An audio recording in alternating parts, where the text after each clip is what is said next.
Hi, everyone. Today we're going to look at another one of these older rums from my collection called the Nine Leaves Encrypted 4, which is from, of course, the eponymous distillery from Japan called Nine Leaves. There are several things I want to talk to you about Nine Leaves before I get into the review itself, so I'll try to speak quickly to make it more clear. Nine Leaves was founded in 2013 by Yoshihara Takeuchi. Now, he actually came from a family that had a small manufacturing business that serviced Toyota, if I remember correctly, with car parts. But for some reason, he seemed to have gotten the bug of rum production. So he picked up a pot still, I think it was a Forsyth's, and he basically set up shop at a source of really good water in Shiga Prefecture in the island of Honshu. And he started making rum right away. Now, he's another one of these people who started this whole trend of one man distilleries. Like, I mean, he was everything. He was the accountant, he was the cleaner, he was the distiller, he was the fermenter, he was the purchaser, he was just like everything, you know. Reminds me a lot of Carabita Spirits and Kerry down in Australia. Same kind of thing, right? They do everything themselves, which is really kind of sweet, including the labeling on the bottles and everything else. It comes from an old samurai family, apparently, and this logo of nine leaves, bamboo leaves, is actually that of it's more like a family crest. Now, here's the thing: at the beginning, when he started, he was making rums white. He was making white rums aged in ex-Burma cask, and then another white rum that was made in French oak cask, and he was aging them for no more than 6 months, and very rarely more than 2 years, because the tax laws of Japan were so obscure that it didn't make economic sense to do anything else, even with his low overhead, one-man operation, right? It wasn't like he was paying himself 16 times. I have been reviewing his work since about 2014 or thereabouts, because I ran across him in the German Rum Festival that year, and I was just really impressed with what he had managed to accomplish. Molasses, of course, from Okinawa, right? They have a long tradition of sugarcane production over there. And then he would ferment it. He never told me how long it was, and run it through his pot still. And then he would put it into whatever casks he was able to get. And then he would age them for 6 months or a year sometimes, and he would put them out. So there was encrypted 1, 2, 3. And then COVID hit, and it really kind of screwed everything up for the poor guy. He was getting trouble sourcing barrels. He was getting trouble with just getting stuff into his warehouse so that he could, continue his work. And eventually, I think this was probably one of the last rums that he made. Now, the Encrypted 4 is a molasses-based rum. There's nothing different about any of it, except that you don't know what the components of the blends are. And it's bottled at 58%. And it's 5 years old. This means that it's probably the oldest rum that Nine Leaves ever put out.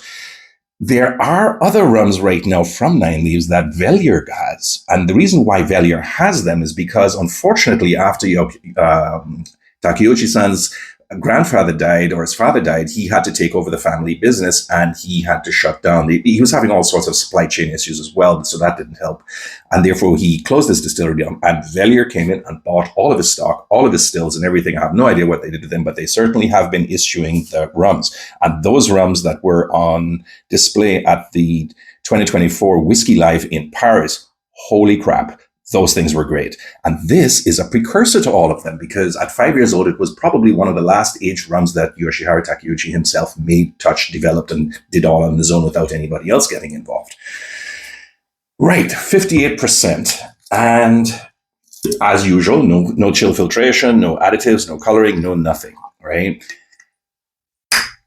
I've always liked these rums, because actually one of the things about Nine Leaves I always liked is, not liked, but I sort of understood, is that of all the other Japanese rum making operation, whether it's Seven Seas, whether it's Ryoma, whether it's Korkor, or any of the others that I've reviewed over time, this may be the most approachable rum to Western drinkers who are not used to a slightly strange, perhaps Awamori or Koji style tasting to some of the notes that you would get. This, you would never know that it was from Japan. It's really that characteristic of rums with which we are more familiar, whether that's Demerara's or Trinidad's, Barbadians, or Jamaicans for that matter, although not with all the Hogo and stuff, right?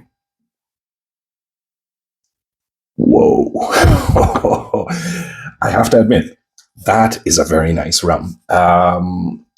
There's a sort of like a heavy, salty, prune-like flavor to it, and a bit of orange rind and citrus, honey, of course. Unsweetened, slightly bitter chocolate, coffee grounds, caramel, molasses, and then there's also green tea and apples and a slight citrus line running through the whole thing. Green grapes, those little slightly acidic fruits. I mean, it really is quite nice. And because of it's so strong, it tends to last quite a bit when you nose it. Same thing when you taste it. And yet, And yet, this thing goes down really, really easy.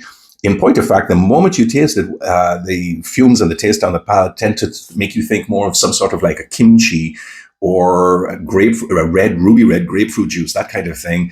Of course, there's the same heavy dark fruits. There's the heavy molasses. There's a little bit of licorice in there. There's a little bit of orange rind, a bit of brine, citrus, cloves, olives, that kind of thing. I mean, there's just a lot going on here. And actually, I don't think bourbon drinkers would particularly have a problem with this thing. I think they would enjoy it thoroughly. It's just one of those rums that tastes really, really nice. Um, there's a peculiarity of Japanese culture that I particularly like called kaizen, and I've actually used that as part of my personal philosophy on life for many, many years. And this is the perpetual minimalistic improvement over extended periods of time. It doesn't go for the big goal and the big win and making like this huge statement all at once. What they do is talking about patient incremental improvements.